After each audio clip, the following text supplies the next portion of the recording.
మీ business ఏదైనా మీ ఊర్లో promotion చేయాలంటే అది సుమన్ టీవీతోనే సాధ్యం. ఇప్పుడే సంప్రదించండి.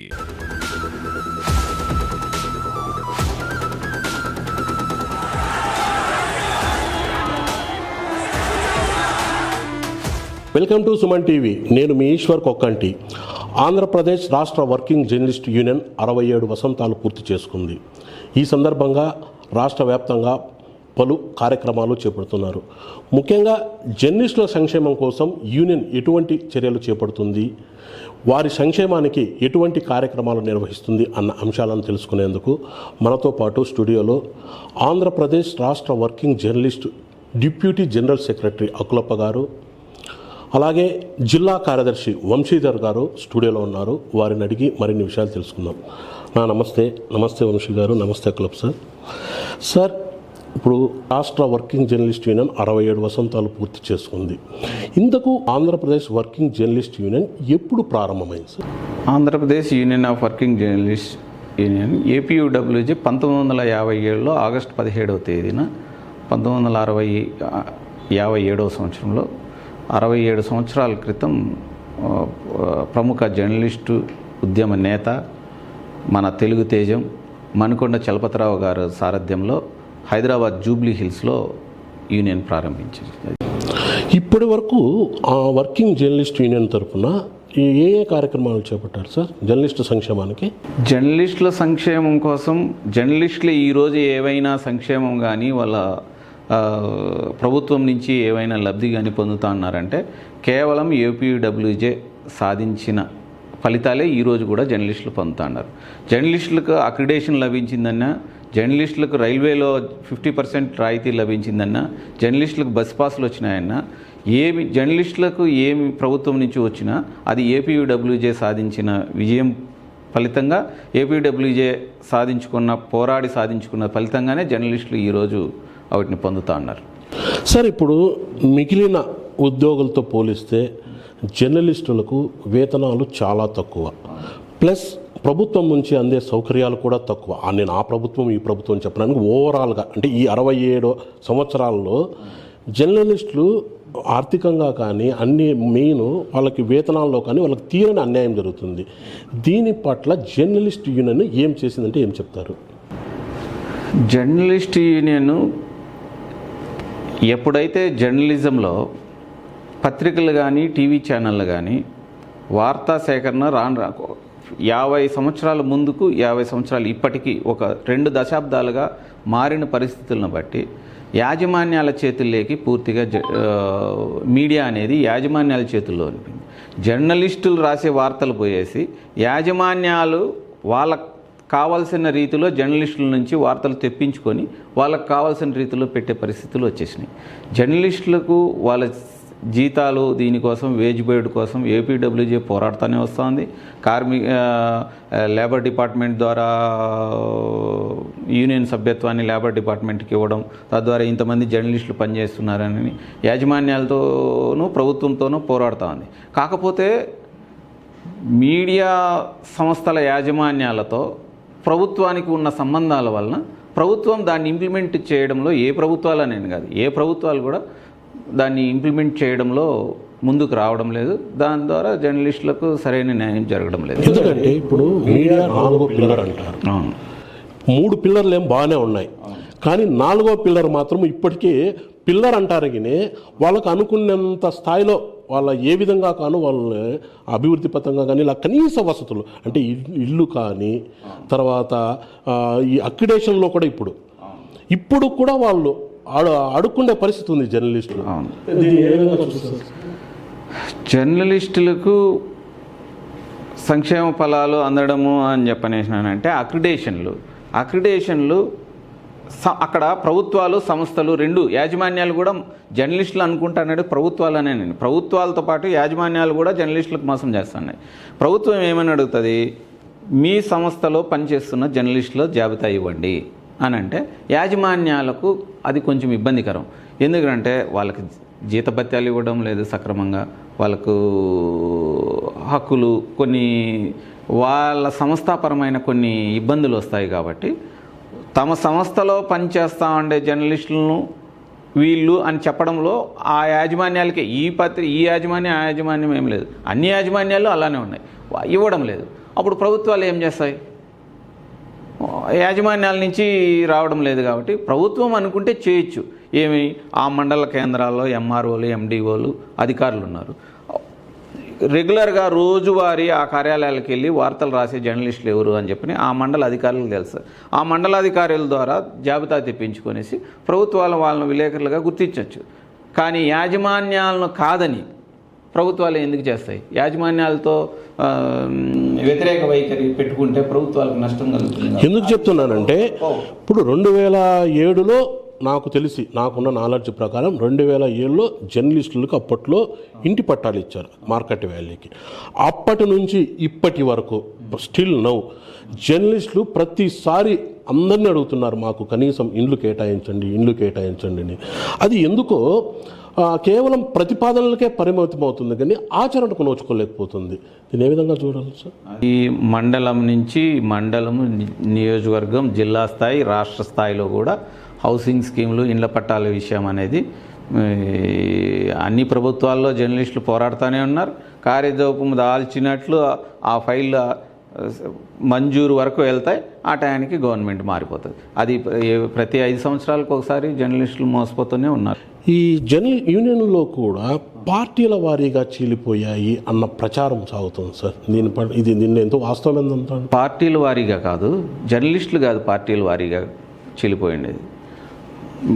మొన్న August 3, 4, 5 తారీఖుల్లో Indian journalist union comrade K Srinivasa Reddy గారు ఐజేయు అధ్యక్షులు, వారి అధ్యక్షతన తెలంగాణ ప్రెస్ అకాడమీ చైర్మన్ కూడా కామ్రేడ్, మన జర్నలిస్టులకు అందరికీ పితామహుడు అన్నట్టు చెప్పాలా, ఐజేయు అధ్యక్షుని ఆధ్వర్యంలో హర్యానాలో ఐజేయు కార్యవర్గ సమావేశాలు కూడా జరిగాయి. అక్కడ కూడా ఒకటే అన్నాడు, మీడియా సంస్థలు పార్టీల వారీగా విడిపోయినాయి అని అక్కడ ఆందోళన వ్యక్తం చేసినారు కూడా. అది చాలా మంచిది కదా సొసైటీకి. ఇప్పుడు ఏమంటే కొన్ని యాజమాన్యాలు ఒక పార్టీకి అనుకూలంగా, ఇంకొన్ని యాజమాన్యాలు ఇంకొక పార్టీకి అనుకూలంగా ఉన్నాయి.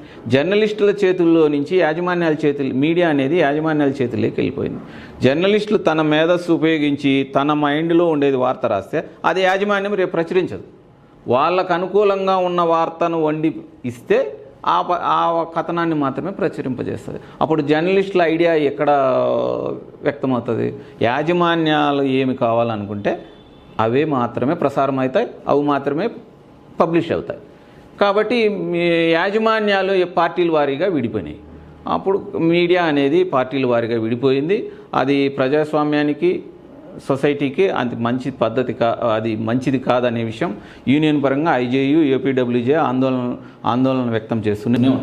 ఇప్పటికీ సార్ ఇప్పుడు మండల స్థాయి రిపోర్టర్లు అంటే గ్రామీణ స్థాయి, మండల స్థాయి, పట్టణ స్థాయిలో పనిచేసే రిపోర్టర్లకు వేతనాలు తక్కువ అయినప్పటికీ కూడా మామూలుగా యాజమాన్యం ఏమంటుంది, పార్ట్ టైమే అంటుంది. కానీ నాకు తెలిసి నేను కూడా 28 ఏళ్ళుగా చూస్తున్నాను కాబట్టి ఫుల్ టైమే వాడుకుంటున్నారు రిపోర్టర్లని ఏం జరిగినా కూడా. కానీ వాళ్ళ ఈ మొత్తం వాళ్ళ ఎఫర్ట్ అంతా జర్నలిజంలో పెడుతున్నారు, వేతనాలు తక్కువ, కనీసం కుటుంబాలను కూడా పోషించలేని పరిస్థితుల్లో, పిల్లలను చదివించుకోలేని పరిస్థితుల్లో ఉన్నారు. వీళ్ళకి యూనియన్ ఎటువంటి మద్దతు ఇస్తుంది? యూనియన్ పరంగా ఎటువంటి మద్దతు ఇస్తుంది అని అంటే, వేతనాలు ఇవ్వాలి, కనీస వేతనాలు ఇవ్వాలా అని గత కొన్ని దశాబ్దాల కాలంగా యూనియన్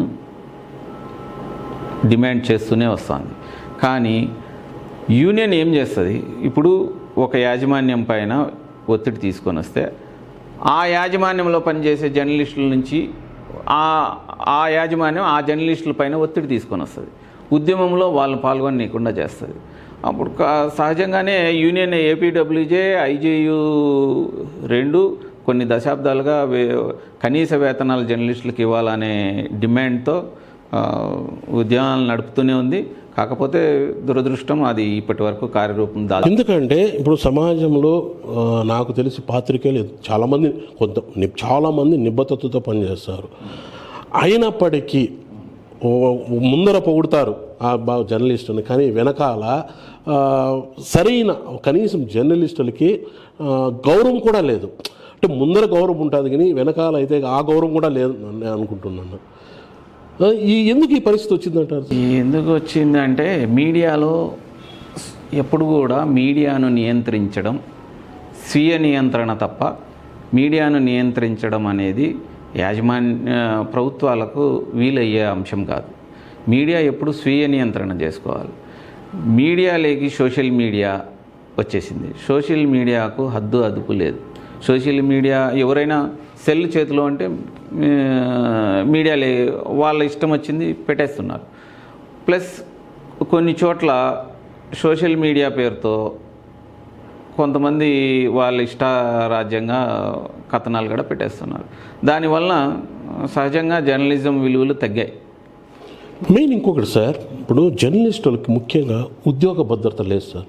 ఎందుకంటే మీరు 25 ఏళ్ళు పనిచేయండి కంటిన్యూగా, మరుసటి రోజు మీరు రేపు అవసరం లేదంటే అయిపోయాడు క్లోజ్.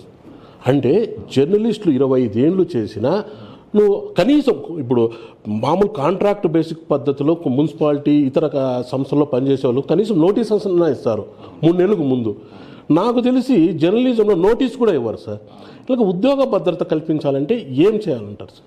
ఉద్యోగ భద్రత కల్పించాలంటే జర్నలిస్టులంతా ఐక్యతగా ఉండాలి. కానీ జర్నలిస్టుల మీరు ఈ మధ్యకాలంలో ఏపీడబ్ల్యూజే రాష్ట్ర అధ్యక్షుడు ఐవి సుబ్బారావు గారు ఒక సమావేశంలో చెప్పాడు, యాజమాన్యాల మధ్య ఐక్యత ఉంది కానీ జర్నలిస్టుల మధ్య ఐక్యత లేదు, జర్నలిస్టుల మధ్య ఐక్యత రావాలి అన్నాడు. జర్నలిస్టులు అందరూ ఐక్యతగా ఒక తాటిపైకి వచ్చి పోరాడితే ఏదైనా సాధించుకోవచ్చు. కానీ జర్నలిస్టుల మధ్య ఐక్యత సాధించడం అనేది ప్రస్తుత పరిస్థితుల్లో కొంచెం కష్టంగా మారింది. సార్ ఇటీవల అంటే నాకు ఒక 3-4 ఇయర్స్ బ్యాక్ జర్నలిస్టుల పిల్లలకి ఈ ప్రైవేటు కళాశాలలో 50% రాయితీకి యూనియన్ పోరాడింది. నాకు తెలిసి ఉమ్మడి చిత్తూరు, కడప, అనంతపురం జిల్లాలో ఇంప్లిమెంటేషన్ కూడా జరిగింది. అయితే ఇటీవల ఈ ఏడాది కొన్ని ప్రైవేటు కళాశాలలు దాన్ని 50%ని యాక్సెప్ట్ చేయలేదు. దీనిపైన ఏమన్నా యూనియన్ ఏమన్నా దృష్టి సారించే అవకాశం ఉందా? లేదు. ఏపీడబ్ల్యూజేకి మొత్తం ఆయా జిల్లా శాఖలు ఉన్నాయి.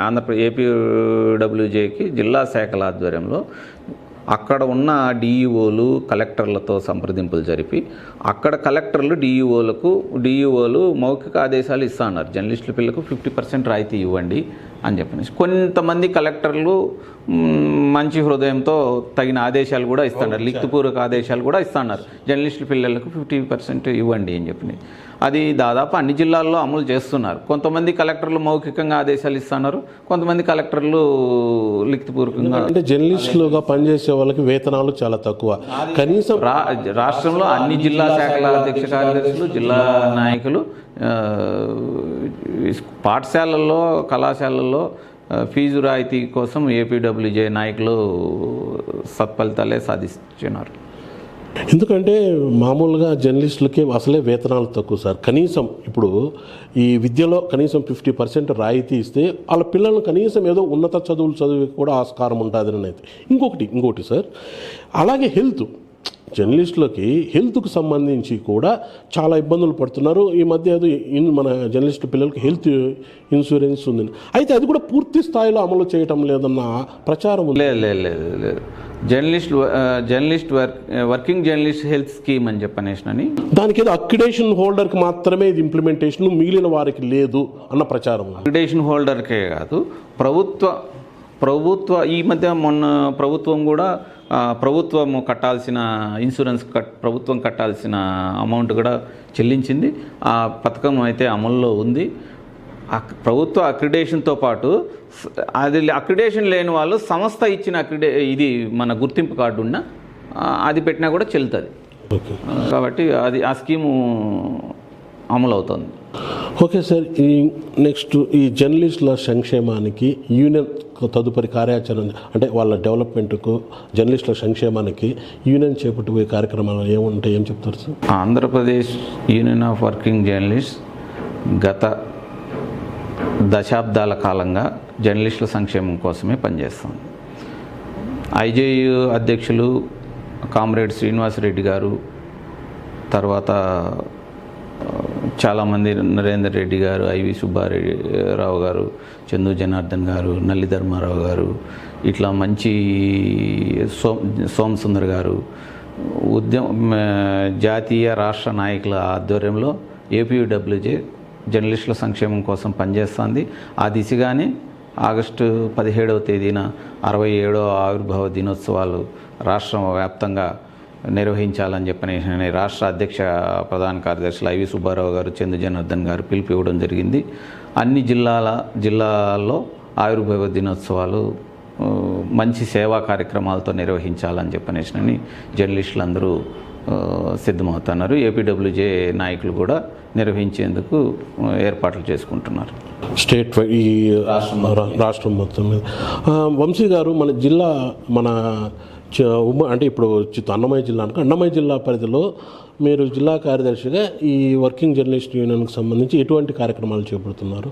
సరే, ఏపీడబ్ల్యూజే ఆవిర్భావ దినోత్సవం సందర్భంగా అన్నమయ్య జిల్లాలోని 6 నియోజకవర్గాల్లో మండల స్థాయి రిపోర్టర్ల కాడి నుంచి మొత్తం ఈ జిల్లా వ్యాప్తంగా ఆ రోజు ఆవిర్భావ దినోత్సవాన్ని ఘనంగా నిర్వహించాలని చెప్పి మేము మా అధ్యక్షుడు శ్రీనివాసులు గారు మా కమిటీ నిర్ణయించుకొని జిల్లాలోని రిపోర్టర్లందరికీ మేము భాషణ చేస్తున్నాం సార్. వాళ్ళందరి ద్వారా ఆ రోజు ఏవైనా ప్రత్యేకమైన సేవా కార్యక్రమాలు వీటి ద్వారా అంటే జర్నలిస్టుల ఐక్యత ఏ విధంగా ఉంది, జర్నలిస్టుల సంక్షేమానికి మనకంటూ ఒక ఇది ఉంది, సంస్థ ఉంది కాబట్టి ఆ ఐక్యతను మనం చాటుకోవాలంటే ఈ ఆవిర్భావ దినోత్సవాన్ని మనం ఘనంగా నిర్వహించాల్సిన ఆవశ్యకత రెండు ఉన్నాయని చెప్పి ఆ రోజు మేము జిల్లా వ్యాప్తంగా ప్రత్యేక కార్యక్రమాలు చేయాలని నిర్ణయించుకున్నాం సార్. మా కమిటీ తరఫున కూడా మేము వాటిలందరికీ రిపోర్టర్లందరికీ దాని మీద మేము ఇది చేస్తున్నాం. ఇంకొకటి సార్, ఇప్పుడు గతంలో జర్నలిస్టులకి మండల స్థాయి వాళ్ళకి శిక్షణా తరగతులు నిర్వహించారు యూనియన్. అయితే గత కొన్నేళ్లుగా చూస్తే ఆ శిక్షణా తరగతులు కూడా నిర్వహించడం లేదు. ఎందుకు సార్ ఈ పరిస్థితి? జర్నలిస్టులకి శిక్షణా తరగతులు నిర్వహించి జర్నలిస్టులలో నైపుణ్యత పెంచడం కోసం ఆంధ్రప్రదేశ్ ప్రెస్ అకాడమీ ఉంది. ఆంధ్రప్రదేశ్ ప్రెస్ అకాడమీ ద్వారా మన జర్నలిస్టులకు శిక్షణా తరగతులు నిర్వహించి వాళ్ళ నైపుణ్యత పెంచే శిక్షణా కార్యక్రమాలు కొన్ని దశాబ్దాలుగా నిర్వహించేవారు. కాకపోతే దురదృష్టం గత కొంతకాలంగా ప్రెస్ అకాడమీ పనితీరు సక్రమంగా లేకపోవడం వలన ఆ శిక్షణా కార్యక్రమాలు అనేవి నిర్వహించలేకపోతున్నారు. అవి శిక్షణా తరగతులు నిర్వహించి మండల స్థాయిలో వాళ్ళకి, జిల్లా స్థాయిలో శిక్షణా తరగతులు, అందులో డిజిటల్ మీడియా వచ్చింది. డిజిటల్ మీడియాలో నైపుణ్యం తీసుకొని వస్తే మరికొంత ఉపయోగకరంగా ఉంటుంది. ఓకే, ఇది జర్నలిస్టుల్లో ఐక్యత ఉంటే ఎటువంటి సమస్యనైనా దేన్నైనా పరిష్కరించే అవకాశం ఉంటుంది. సో జర్నలిస్టుల సోదరులంతా ఐక్యమైతే సాధించేదంటూ ఏది ఉండదు. కాబట్టి జర్నలిస్టులంతా ఐక్యమై తమ సమస్యల సాధనకు ఏకతాటిపై నిలవాలని యూనియన్ నాయకులు అకులప్ప గారు, వంశీ గారు కోరుతున్నారు.